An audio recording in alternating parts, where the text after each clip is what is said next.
லட்சக்கணக்கான சிக்கன் தலைகளை வானத்திலிருந்து ஹெலிகாப்டர் மூலமா தூவிருக்காங்க. அதுவும் 1-2 இடத்துல இல்ல, ஐரோப்பா கண்டத்தை சேர்ந்த நிறைய நாடுகள்ல இதே வேலையை செஞ்சிருக்காங்க. எதுக்காக இப்படி பண்ணாங்க அப்படின்னு பார்த்தோம்னா, இந்த பிரச்சனை ஆரம்பிச்சது 1930களில். அந்த சமயத்துல ஐரோப்பா கண்டம் முழுக்கவே இந்த ராபிஸ் நோய் தொற்று ரொம்பவே அதிகமா இருந்திருக்கு. அது எதனால ஏற்பட்டுச்சு அப்படின்னு பார்க்கும்போது, நரிகள், அதுவும் காட்டுல வாழ்ந்த நரிகள் தான் அதுக்கு முக்கியமான காரணமா இருந்திருக்கு. அந்த நரிகள் மூலமா மற்ற காட்டு விலங்குகளுக்கு பரவி, அது அப்படியே கொஞ்சம் கொஞ்சமா ஊர்ல இருக்கக்கூடிய விலங்குகளுக்கு எல்லாம் பரவி, அப்படியே மனிதர்களுக்கும் அது பரவ ஆரம்பிச்சிருச்சு. இந்த ராபிஸ் நோய் தொற்று ஏற்பட்டுச்சுன்னா மனிதர்களோட நரம்பு மண்டலத்தை போய் அது பாதிச்சு, அங்கிருந்து நமக்கு தலை சுற்றல், வாந்தி, மயக்கம் இந்த மாதிரியான பிரச்சனைகள் ஆரம்பிச்சு போக போக ஹாலுசினேஷன், அதாவது இல்லாத ஒண்ணே இருக்கிற மாதிரிலாம் நினைப்பாங்க, வேற ஒரு வாய்ஸஸ்லாம் கேட்குற மாதிரி இருக்கும் இல்லையா, அந்த மாதிரி பிரச்சனைகள்லாம் ஏற்பட்டு ஒரு கட்டத்தில் மனிதர்கள் இறந்தே போயிடுவாங்க. அதே மாதிரி விலங்குகளுக்குமே நிறைய பிரச்சனை ஏற்படுத்திருக்கு. அதனால அதை சரி பண்ணியே ஆகணும் அப்படின்னு சொல்லிட்டு நிறைய விஷயங்களை கையாண்டிருக்காங்க. அதுல ரொம்ப குறிப்பா ஊருக்குள்ள வாழ்ந்த அந்த விலங்குகளை பிடிச்சி அதுக்கு தடுப்பூசி கொடுத்து அதுக்கு பிரச்சனை ஏற்படுறதுக்கு முன்னாடியே சரி பண்றது, ஏதாவது பிரச்சனை ஏற்பட்டுச்சுன்னா உடனே அதை கண்காணிச்சு அதை தீவிரமா பார்த்து அதை பாதுகாக்கிறது, இந்த மாதிரியான விஷயங்கள்லாம் பண்ணியிருக்காங்க.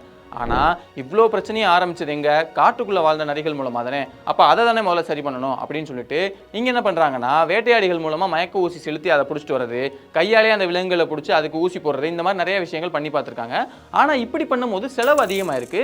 இன்னொரு பக்கம் அவங்க எதிர்பார்த்த மாதிரி நிறைய விலங்குகளுக்கு இந்த ஊசியை செலுத்த முடியல. அடுத்து பொறி மூலமா அந்த ஊசி செலுத்த முடியுமான்னு பாக்குறாங்க. எப்படின்னா இப்ப சாதாரணமா ஒரு பொறி இருக்கும், அதுல போய் ஒரு விலங்கு கால் வச்சுன்னா அது மாட்டிக்கும் இல்லையா, அந்த மாதிரியான ஒரு பொறி அமைப்புல அது போய் கால் வைக்கும் போது ஒரு ஊசி வேகமா வந்து அது மேல செலுத்துற மாதிரிலாம் ட்ரெஸ் பண்ணி பார்த்துருக்காங்க. ஆனா அதுவுமே கரெக்டா வேலை செய்யல. அப்பதான் விஞ்ஞானிகளுக்கு ஒரு யோசனை வருது. ஊசி மூலமா செலுத்துறதுக்கு பதிலா நாம அது வாய் வழியா போகக்கூடிய மருந்தை மாத்திட்டு அதை சிக்கன் தலைகளுக்குள்ள ஒளிச்சு வச்சுட்டு அதை மேல இருந்து தூவி விட்டோம் அப்படின்னா நரிகள் அதை சாப்பிடும் போது அந்த மருந்து அதோட வயிற்றுக்குள்ள போய் அதை சரி பண்ணிட்டு இல்லையா அப்படின்னு அவங்க யோசிக்கிறாங்க. இது மக்கள் மத்தியில் ஒரு பயத்தை ஏற்படுத்துது. அவங்க வேணான்னு சொல்றாங்க. அவங்க நல்லதானே பண்றாங்க, ஏன் வேணான்னு சொல்றாங்க அப்படின்னா, இப்ப பொதுவா தடுப்பூசியை பொறுத்த வரைக்கும் அதுல இறந்து போன ஒரு வைரஸ் தான் இருக்கும். இப்ப அந்த தடுப்பூசி நம்ம உடம்புக்குள்ள போகும்போது நம்மளுடைய இம்யூன் சிஸ்டம், நோய் எதிர்ப்பு மண்டலம் அந்த வைரஸ் கூட சண்டை போட்டு வச்சிருக்கும். அப்ப புதுசா ஒரு உயிரோட இருக்கிற வைரஸே வரும்போது ஏற்கனவே நம்ம சண்டை போட்டோம், அதுக்கேற்ற மாதிரி சண்டை போட்டோம்னா இந்த வைரஸை கொண்டுடலாம் அப்படின்னு சொல்லிட்டு நம்ம நோய் எதிர்ப்பு மண்டலம் அதுக்கேற்ற மாதிரி வேலை செய்யும். ஆனா இங்க நம்ம காட்டு விலங்குகளுக்கு தடுப்பூசி செலுத்த போறோம் அப்படிங்கிறதுனால ஒரு சிக்கன் தலையை போட்டு எப்போ வந்து அந்த நரி சாப்பிடுங்கிறது நமக்கு தெரியாது. உடனே சாப்பிடலாம், இல்லை லேட்டாக கூட சாப்பிடலாம் இல்லையா.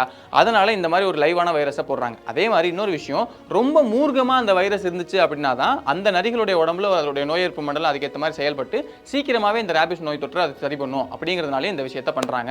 அப்போ இந்த மாதிரி சிக்கன் தலைகளுக்குள்ள தடுப்பூசியை ஒழிச்சு வச்சு அதை வானத்துல இருந்து தூறது மூலமா எந்த பிரச்சனையும் ஏற்படாது, அது பிரச்சனையை சரிதான் பண்ணும் அப்படிங்கிறத ஊர்ஜிதப்படுத்தினதுக்கு அப்புறமா ரொம்ப தீவிரமா ஹெலிகாப்டர்ஸ் மூலமா நிறைய சிக்கன் தலைகளை அப்படியே தூவ ஆரம்பிக்கிறாங்க. ஆரம்பத்தில் சுவிட்சர்லாண்டில் தான் இந்த விஷயத்தை பண்ணியிருக்காங்க.